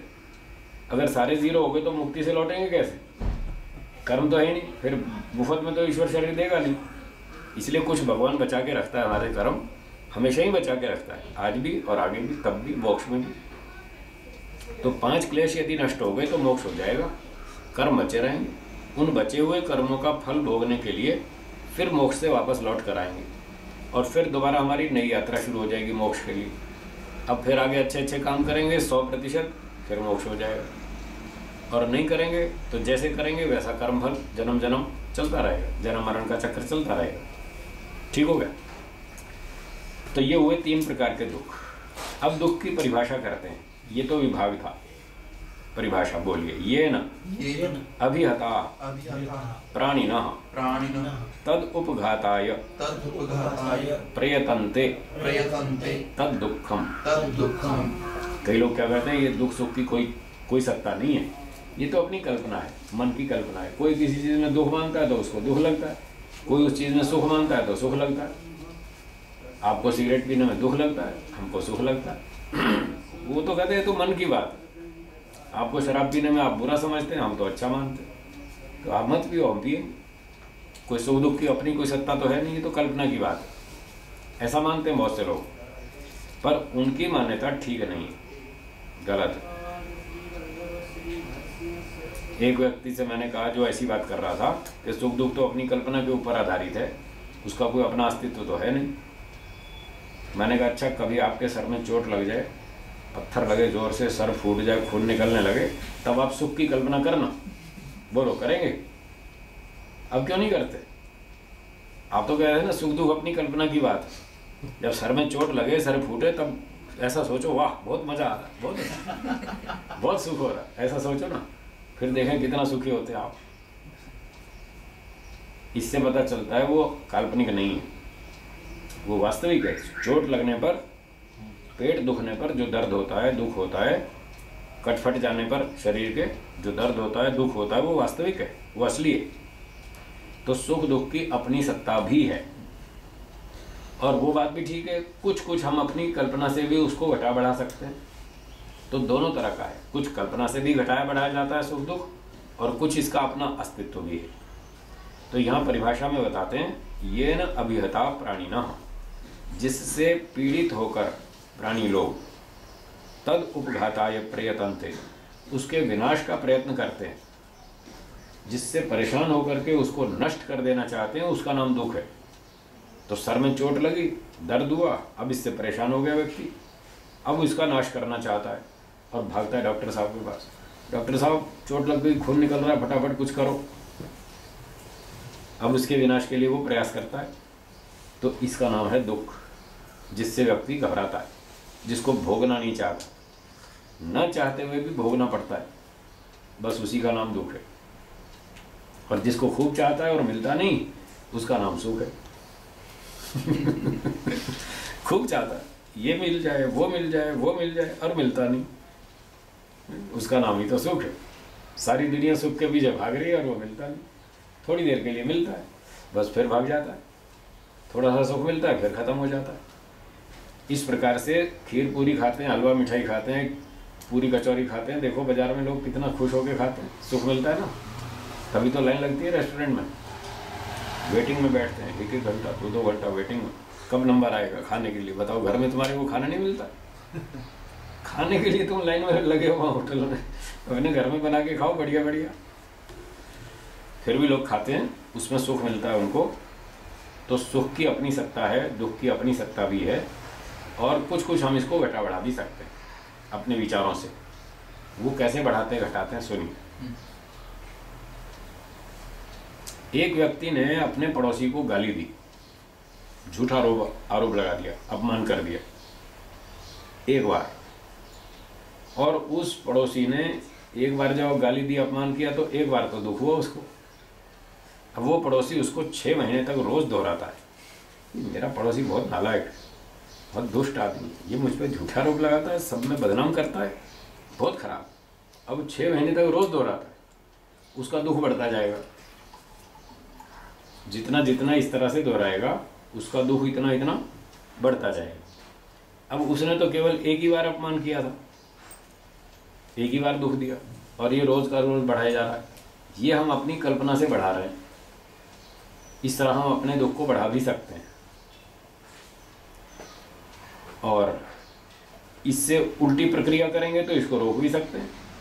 एक बार पड़ोसी ने आरोप लगा दिया, झूठा आरोप, हमने सुन लिया, तो हमको थोड़ा अच्छा नहीं लगा, भाई इसने ठीक नहीं कहा, गलत बात कही, तो हमने 3 शब्द बोले, कोई बात नहीं, लगा दिया, हमारा कोई हाथ पांव थोड़ी टूट गया, हमारा हाथ ठीक है, पाँव भी ठीक है, सर भी ठीक है, सब कुछ ठीक है।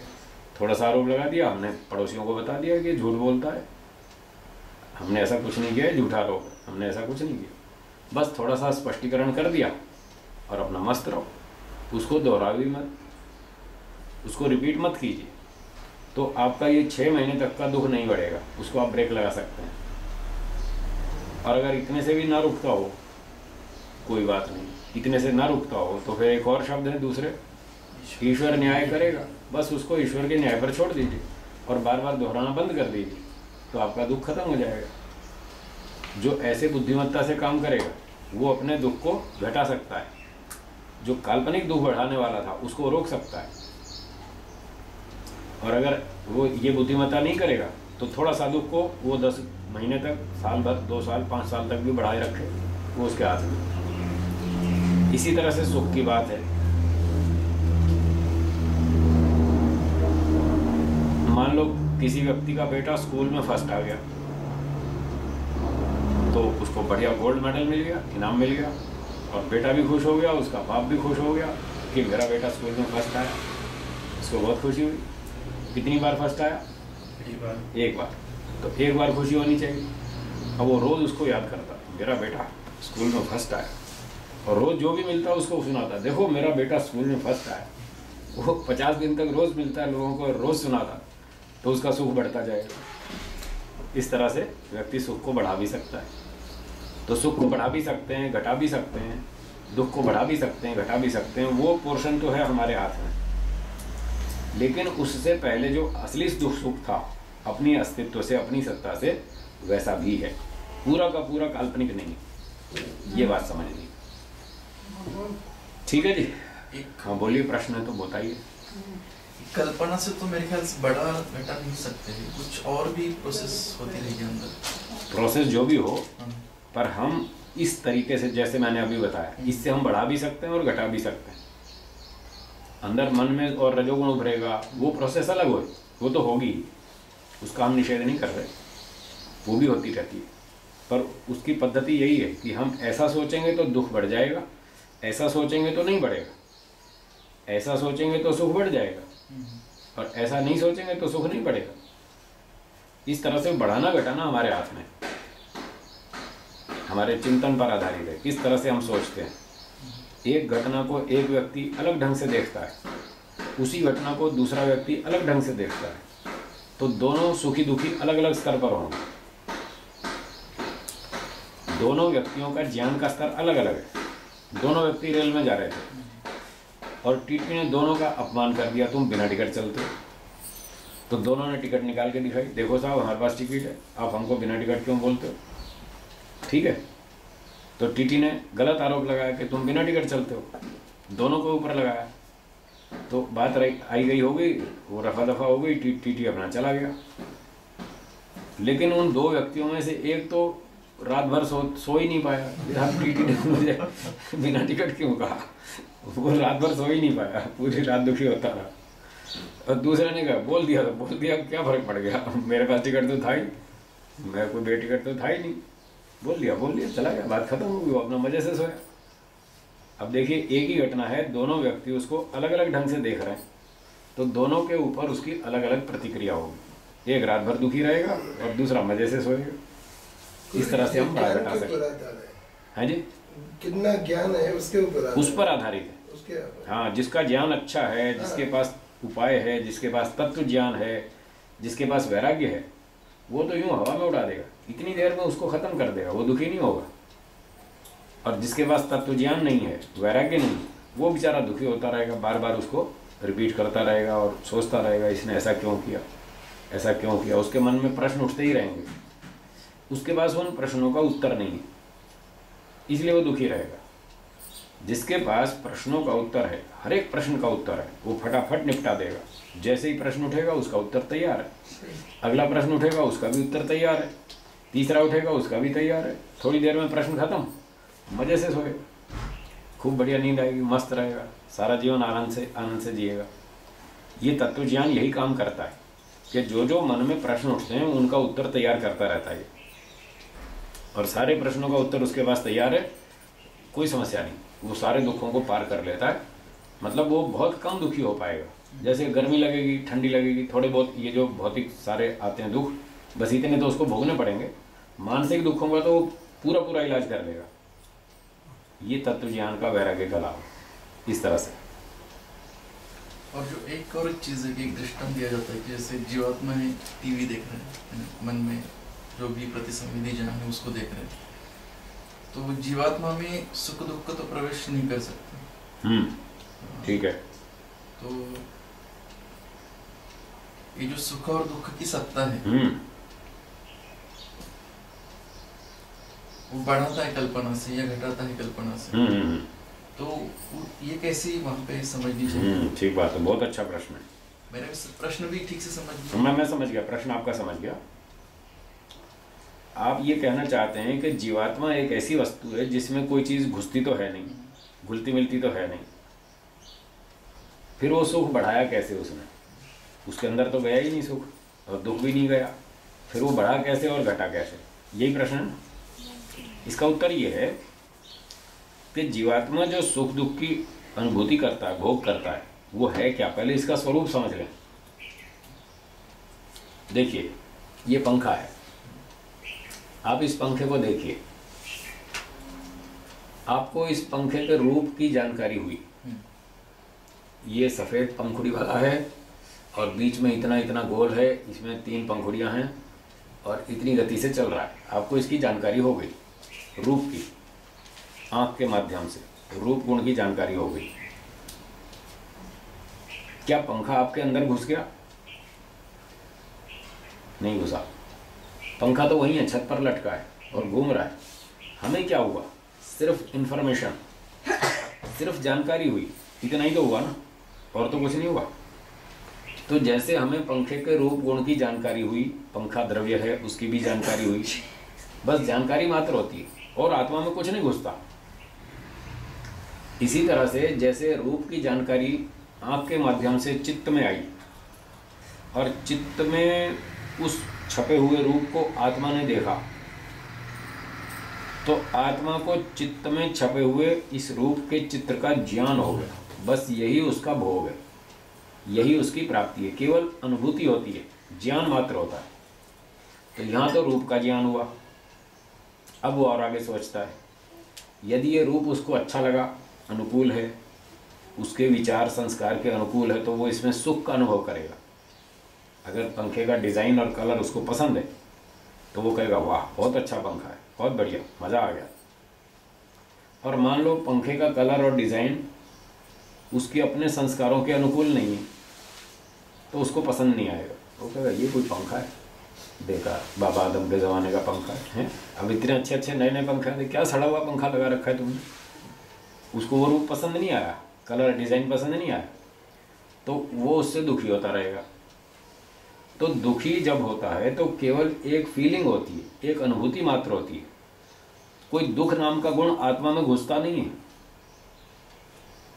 सुख नाम का गुण आत्मा में घुसता नहीं है, बस दूर से ही अनुभूति होती है। अच्छा ये ऐसा है, बढ़िया है, ऐसा नहीं, अच्छा नहीं, मज़ा नहीं आया। केवल इसको अनुभूति मात्र ही है जीवात्मा को। बाकी जो सुख दुख गुण है वो तो जड़ वस्तु में ही है। तो जड़ वस्तु में उसका रूप रंग कलर डिज़ाइन जो भी है, उसको देख करके जैसे एक अनुभूति इसने की, ये बहुत अच्छा है, पसंद आया, अब इसी अनुभूति को बार बार रिपीट करता है। तो जितनी बार रिपीट करेगा उतना उतना वो सुख का बार बार अनुभव करता जाएगा। इसी का नाम है सुख का बढ़ना। बार बार उस अनुभूति को दोहराते रहना, यही सुख का बढ़ना है। और जब दुख की अनुभूति हुई, अच्छा नहीं लगा, किसी वस्तु का रूप अच्छा नहीं लगा, किसी वस्तु का स्वाद अच्छा नहीं लगा, कड़वा कड़वा करेले का रस पीना पड़ा उसको, कच्चे करेले का रस कड़वा कड़वा, तो वो उसको स्वाद अच्छा नहीं लगा। तो क्या कोई करेले का रस आत्मा में थोड़ी घुस गया? आत्मा में तो वो भी नहीं गया, पर उसकी अनुभूति उस बेचारे को भोगनी पड़ी। ये पसंद नहीं आया, कड़वा है बहुत, मज़ा नहीं आया। तो ये अब उसको जो दुख की अनुभूति हुई, इस कड़वे करेले के रस की अनुभूति को वो बार बार दोहराता रहेगा। वो बहुत ख़राब आदमी है, इतना ख़राब कड़वा करेले का रस पिलाया, मैं तो कभी उसके घर पाँव नहीं रखूँ दोबारा। हैं, कोई अच्छी मिठाई खिलाता फिर तो बात में ठीक थी, कड़वा करेले का रस पिला, बेकार आदमी, अब नहीं जाऊँगा उसके। ऐसे बार बार उसको दोहराता रहता है फीलिंग को। तो जितनी बार दोहराएगा उसका दुख नया नया वो नया नया रिपीट होता रहेगा। इसी का नाम है दुख का बढ़ना। बाकी तो सुख दुख क्षणिक है, एक बार सुख भोग लिया खत्म हो गया, अब दूसरी बार फिर भोगेंगे वो भी खत्म हो जाएगा, तीसरी बार फिर भोगेंगे फिर भी खत्म हो जाएगा। तो जो हम कह रहे हैं ना काल्पनिक सुख दुख है, उसका अर्थ ये है कि पहली बार जो हुआ था वो तो भौतिक कारण से हुआ था, वो कड़वा करेले का रस पीना पड़ा तो वहाँ भौतिक कारण था और उससे अनुभूति हुई। अब दूसरी तीसरी पांचवी बार जो हम दोहरा रहे हैं, अब पिछली अनुभूति को ही दोहरा रहे हैं बस। अब भौतिक कारण ना भी हो तो भी चल सकता है, एक अनुभूति हमारे पास आ चुकी है, उसी को हम बार बार रिपीट करते रहते हैं। यदि दुख की अनुभूति आई और उसको रिपीट कर रहे हैं तो बार बार नया नया दुख भोगना पड़ेगा। यदि सुख की अनुभूति आई और उसको रिपीट करते हैं तो बार बार सुख अनुभव होता रहेगा, नया नया सुख अनुभव होता रहेगा। वो वास्तव में नया नया ही है। हम मोटी भाषा में कहते हैं आप अपना सुख बढ़ा रहे हैं अथवा दुख बढ़ा रहे हैं, ये बढ़ाना मोटी भाषा है। वास्तव में तो वो हर क्षण में नया नया ही होता है, क्योंकि ये दोनों क्षणिक हैं, सुख भी और दुख भी। ठीक, बोलिए। सिद्धांत ये है कि द्रव्य में गुण रहते हैं। हाँ, द्रव्य में गुण रहता है। तो जो ज्ञान है, जो अनुभूति आ रही है, उसका द्रव्य आत्मा ही है। आत्मा है, ज्ञान का द्रव्य आत्मा है, सुख दुख का द्रव्य जड़ वस्तु है, प्रकृति है। प्रकृति है या मन, यानी कहाँ उसको मन भी है, प्रकृति को मन भी प्रकृति है, जड़ वस्तु है ना। परंतु जो यहाँ से आ रहा है, जो हलवा पूरी जो भी हाँ, रसना तक आ गई, ठीक है। फिर रसना से मन तक क्या जाता है? वो द्रव्य जाता है। हाँ, कुछ द्रव्य भी जाएगा, कुछ द्रव्य भी जाएगा मन तक। मन तक। रसना इंद्रिय से मन पर जो उसकी सूचना जाएगी, वो कैसे जाएगी सूचना? कोई ना कोई पार्टिकल भी तो ट्रांसफर होना चाहिए ना। सूचना जो है वो तो एक गुण है, और गुण हमेशा द्रव्य के साथ ही रहता है। तो जब रसना इंद्रिय से मन तक सूचना जाएगी तो कुछ ना कुछ पार्टिकल भी जाना चाहिए, वो मन पर वो सूचना पहुंचा देगा। अब मन तक आ गया, वहां पर फिर आत्मा उसको देखेगा। मन और आत्मा का संबंध जुड़ा ही हुआ है, तो आत्मा देखेगा ये बाहर से क्या मैसेज आया, ये रूप का मैसेज है, ये रस का मैसेज है, ये गंध का मैसेज है, ये स्वाद का मैसेज है, ये अच्छा है या खराब है। फिर वो बुद्धि की सहायता लेगा और बुद्धि से डिसाइड करेगा, हाँ ये अच्छा है, आने दो आने दो और आने दो, चलता रहने दो, अच्छा है, बढ़िया लग रहा है। तो वहां तक जो आ रहा था, रस आ गया, सब रस तत्व आ गया। अब वहां से यहाँ कन्वर्जन हो रहा है क्या? ना, वो छूट रहा है। मन पर टिका हुआ है और आत्मा बस केवल जानकारी कर रहा है उसकी। जैसे मैंने मोटा उदाहरण दिया कि हम पंखे की जानकारी कर रहे हैं दूर से। पंखा हमारी आंख से 10 फीट दूर है और हमको दूर से जानकारी हो रही है ये पंखा चल रहा है। पंखा हमारे अंदर घुस नहीं रहा है, केवल उसकी इंफॉर्मेशन घुस रही है हमारे पास आंख में। तो मन तक तो पंखा ही जा रहा है। हाँ, पंखा दूसरे रूप में, रूप गुण के माध्यम से मन तक तो पंखा आ गया, ठीक है, दूसरे फॉर्म में आ गया।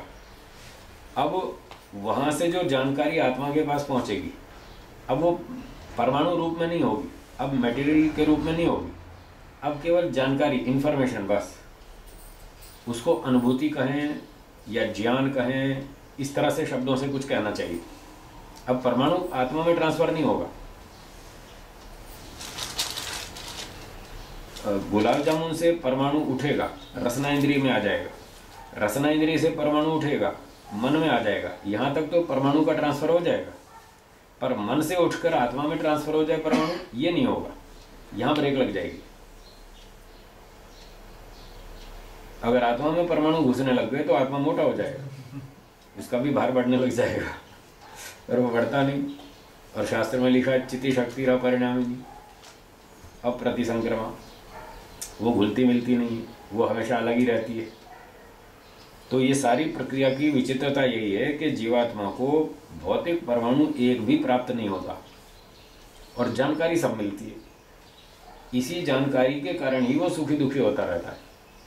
एक कड़ी है जो जीवात्मा की 24 शक्ति है, उसमें से एक रूप रस गंध स्पर्श ये भी है शक्ति, उसको जानना पहचानना जो भी। हाँ ठीक है, तो ये कड़ी अभी जुड़ नहीं रही कि वहां तक तो आ गया मन तक, वहां से वो यंत्र क्या करता है कि जो आत्मा में जो शक्ति है वहां तक ये ज्ञान प्रबुद्ध होता है या उद्बुद्ध होता है या आ जाता है संपूर्ण। जैसे उदाहरण मैंने दिया ना कि हम आंख से दूर से ही पंखे का ज्ञान कर लेते हैं, आंख को पंखे तक चिपकाना नहीं पड़ता, दूर से जानकारी होगी, ठीक है। पर न्याय दर्शन के अनुसार वहां तक तो आ गई रश्मियां। हाँ आ गई वहां से। हाँ ये मोटी बात कर रहा हूँ मैं, जैसे पंखा दूर है और आंख दूर है, दूर से ही आंख पकड़ लेती है, किरणें आती हैं हमारे पास, यहाँ से किरणें जाएंगी, यहाँ से किरणें पंखे तक जाएंगी, पंखे से वापस आएंगी और उसका फोटो खींच लाएंगी, तो हमारे पास जानकारी आ गई। अब इसमें मोटी बात ये समझनी है कि फिजिकली पंखा हमसे 10 फीट दूर है और फिर भी हमको इतनी दूर से जानकारी हो रही है। अब इसी बात को अंदर उठा के ले चलते हैं कि जो गुलाब जामुन का परमाणु रसना इंद्रिय में आया, रसना इंद्रिय का मन में आया, अब मन में खड़ा रहेगा और 1 फीट दूर से जीवात्मा उसको महसूस कर लेगा, ठीक है, बस इतना समझना है। तो आत्मा में परमाणु ट्रांसफर नहीं होगा, वो भी ठीक है जी। पर वो जो लिंक है और वो नस नाड़ियों के माध्यम से लिंक बना हुआ है, नस नाड़ियों के माध्यम से संदेश चला जाएगा आत्मा के पास कि ये गुलाब जामुन का टेस्ट आ रहा है, ये रसगुल्ले का टेस्ट आ रहा है, ये पराठे का टेस्ट आ रहा है, वो मेरे ख्याल से मन तक आएगा नस नाड़ियों से जो भी है। हाँ ठीक है। मन से जो आत्मा में आ रहा है वो दोनों को आस-पास वहाँ पे क्या हो जाता है? वहाँ भी कोई सूक्ष्म नाड़ियाँ होंगी, ये शरीर वाली तो नहीं होंगी, कोई सूक्ष्म कनेक्शन होगा, वो फिर या तो मोक्ष में चलते हैं वहीं देखें अभी तो क्या पता चले या तो समाधि लगाओ तब देखेंगे या मोक्ष में देखेंगे वो क्या कनेक्शन है, कैसे जुड़ा हुआ है वो। और एक दूसरा प्रश्न है, छोड़ देते हैं जी। इसको, प्रत्यक्ष बात। जी वो परमाणु वहां तक आ गया, अब उस परमाणु वहां पे है, ये वो कितने देर तक वहां पे रहेगा मन में, इसका निर्णय कौन करेगा? या चलम च गुणवृत्तम इति व्यास भाषा में लिखा है, गुणों का व्यवहार चंचल, वो टिकता नहीं है बहुत देर, एक क्षण चलता ही रहता है, चलता ही रहता है, खटाखट खटाखट थोड़ी देर में, इसलिए तो मीठा खाते हैं, थोड़ा सा देर अच्छा लगता है, वो गले से नीचे उतरता है, खत्म। वो तो व्यापार चलता रहता है, चंचल, हाँ चंचल रहता है, वो थोड़ी देर टिकता है, बस फिर खत्म। फिर तो हम उसको बार बार मन से ही रिपीट करते रहते हैं, भौतिक रूप से तो थोड़ी सी देर, बस इतना, ठीक। और आगे चलें, अभी आगे हाँ चलिए। स्वामी जी, हाँ जी जब कोई जीव जो है ना अच्छा पाप कर्म करता है जी, तो उसके संस्कार आत्मा पर नहीं होते क्या? हाँ होते हैं ना, मन पर भी होते हैं, आत्मा पर भी होते हैं, दोनों पे होते हैं। और आत्मा और मन जब अगले जन्म में चले जाएंगे इस शरीर को छोड़ के, तो ये सारे संस्कार भी उसके साथ चलेंगे और अगले जन्म में फिर उसको आगे सहायता देंगे जी।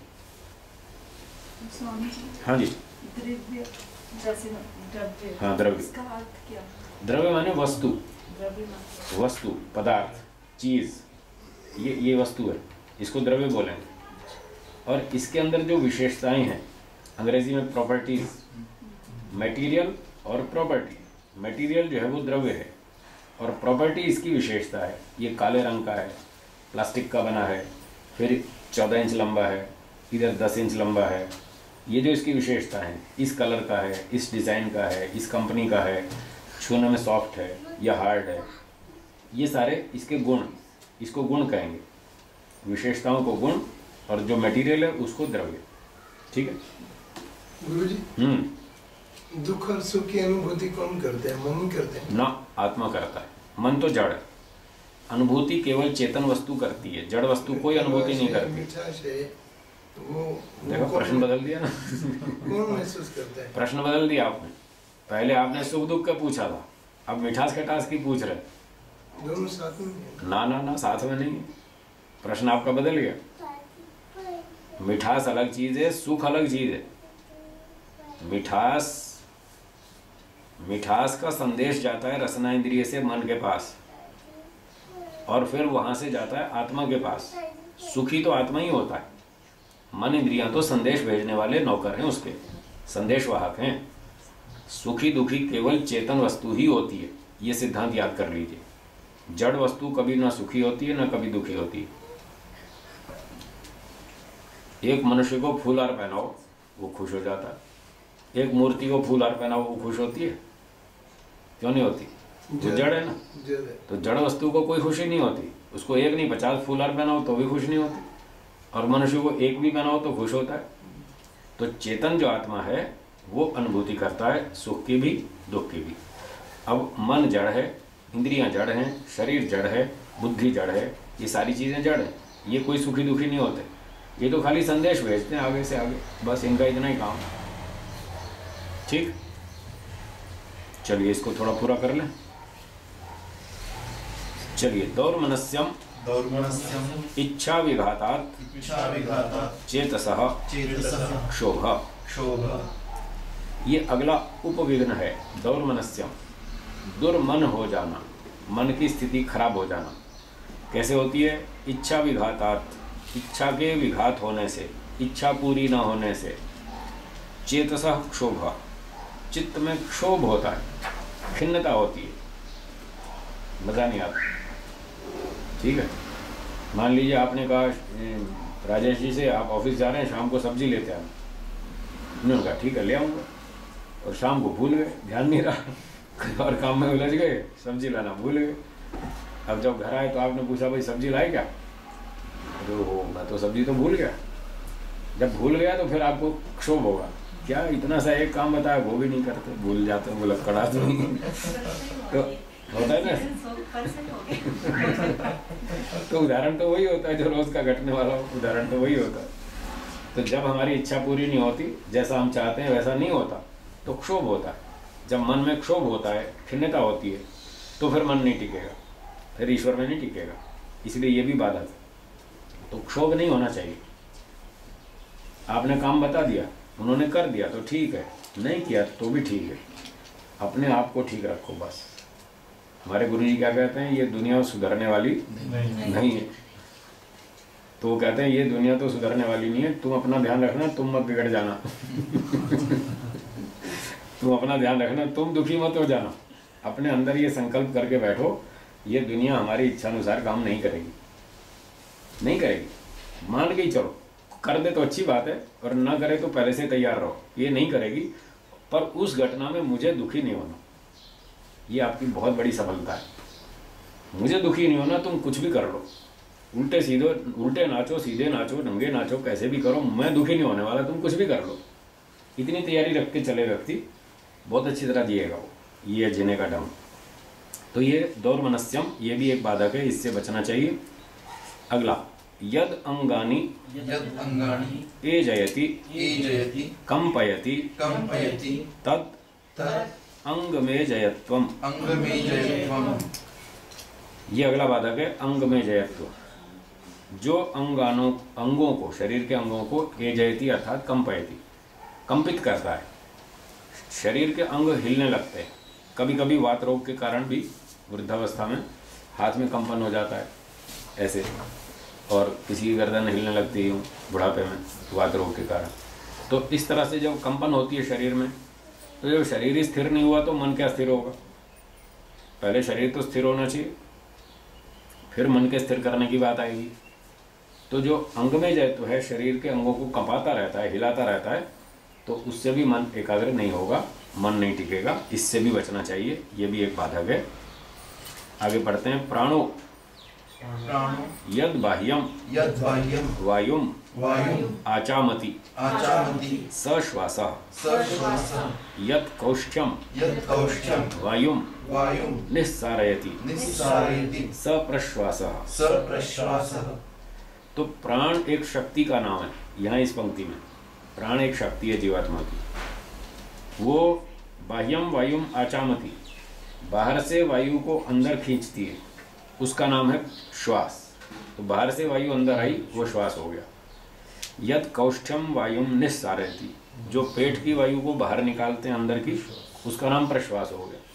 तो वायु का अंदर आना और बाहर जाना, श्वास और प्रश्वास।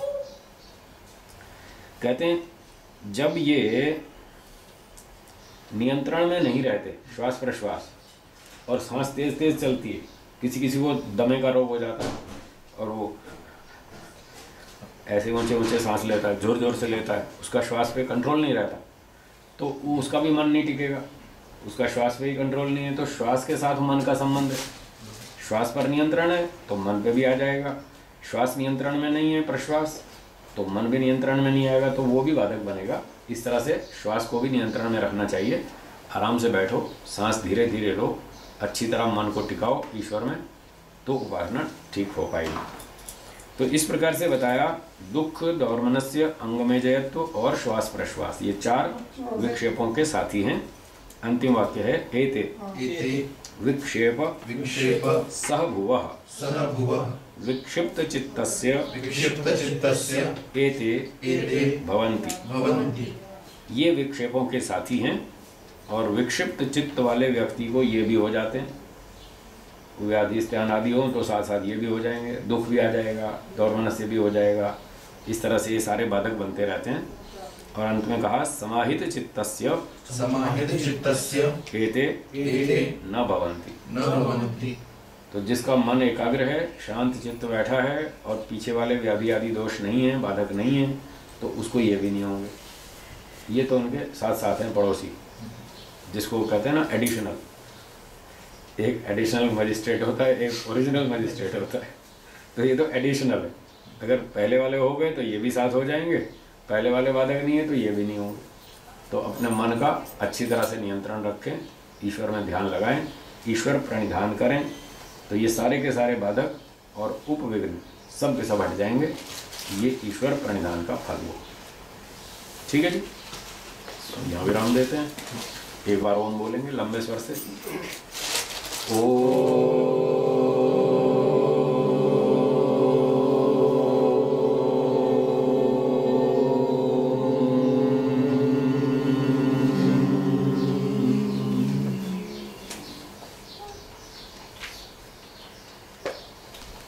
सबको नमस्ते।